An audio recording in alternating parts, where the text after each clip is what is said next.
कड़ाके की ठंड की सुबह थी।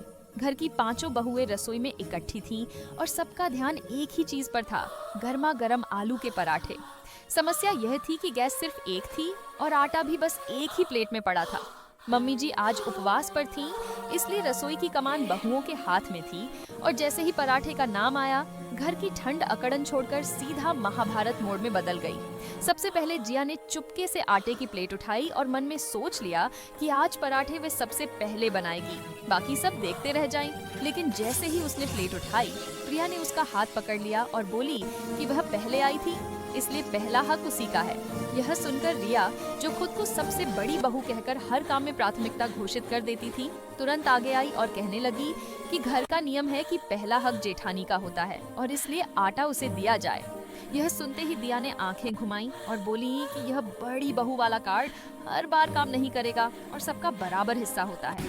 ठंडी हवा का झोंका आते ही गैस की लौ हल्की पड़ गई और सिया ने बड़ी गंभीरता से कहा कि भगवान भी नहीं चाहता कि बिना लड़ाई के पराठे बने।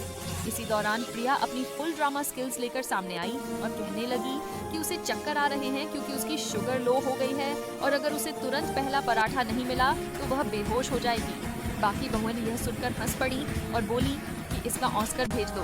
तभी सिया को एक शानदार समाधान सूझा। उसने सुझाव दिया कि सब काम बांट लेते हैं, कोई बेल ले, कोई सेंक ले, कोई पलटे, कोई दही रखे और कोई अचार।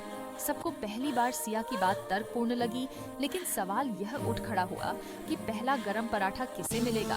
और यह छोटा सा सवाल फिर से घर में पराठा महाभारत को जगाने के लिए काफी था। तभी मम्मी जी रसोई में आईं और पूछा कि पराठे की महक से पहले लड़ाई की आवाज क्यों आ रही है।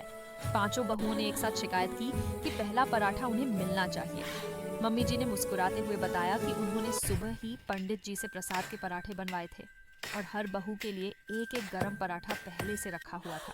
यह सुनकर सब बहुएं मुंह एक दूसरे को देखकर चुप रह गईं। यानी सारी बहस, सारा ड्रामा और पूरी महाभारत बेवजह थी। फिर सभी खुद पर हंस पड़े।